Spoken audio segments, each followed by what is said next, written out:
Rusiya erməniləri ölkədən qova bilər. Paşinyan bunu eləsə, Moskva ağır cəzalar verəcək.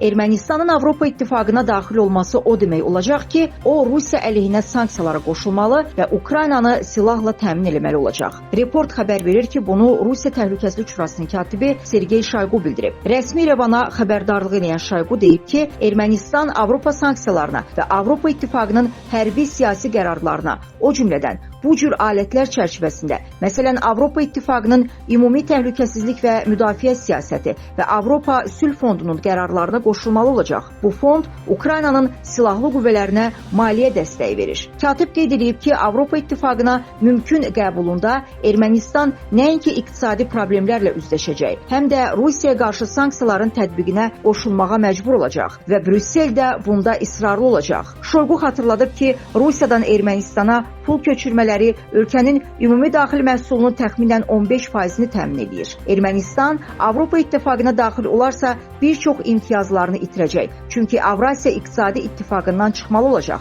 Ən mühafizəkar hesablamalara görə Avropa İqtisadi İttifaqından Avropa İttifaqına daxil olmaq üzrə danışıqlar prosesi mərhələsində çıxmaq Ermənistana ümumi daxili məhsulunun 30-40%-nə başa gələcək. Bu, ölkə iqtisadiyyatına kritik ziyan vuracaq, istehsalın azalması, əmək bazarının daralması, işsizliyin və inflyasiyanın artması, həyat səviyyəsinin kəskin şəkildə aşağı düşməsinə səbəb olacaq. Eyni zamanda İrəvan Avropa iqtisadiyyatının vəziyyətini nəzərə alaraq Avropa İttifaqının səxavətli subsidiyalarına bel bağlamamalıdır. Onun sözlərinə görə Avro-inteqrasiya perspektivi müqabilində Ermənistan vətəndaşları Avrasiya İqtisadi İttifaqının vahid əmək bazarının verdiyi imtiyazlardan, o cümlədən icazəsiz məşğulluqdan, sadələşdirilmiş qeydiyyatdan, pulsuz tibbi xidmətdən və təhsildən imtina etməli olacaqlar. Ölkənin əhəmiyyətli payını Rusiyada işləyən Ermənistan vətəndaşlarının köçürmələri təşkil edir. Nəzərə alsaq ki, çoxları öz vətənlərinə qayıtmalı olacaq, Avropa isə onları gözləmir. Ermənistan iqtisadiyyatına xaricdən nağd pul axınının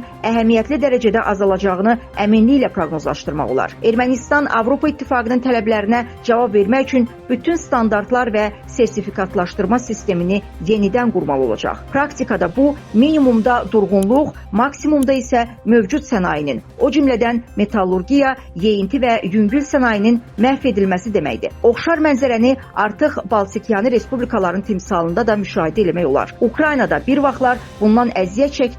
O zaman qanunvericiliyin Avropa İttifaqının hüquqi normalarına, o cümlədən 3-cü enerji paketinə uyğunlaşdırılması sənaye istehsalının və enerjinin degradasiyasına gətirib çıxardı.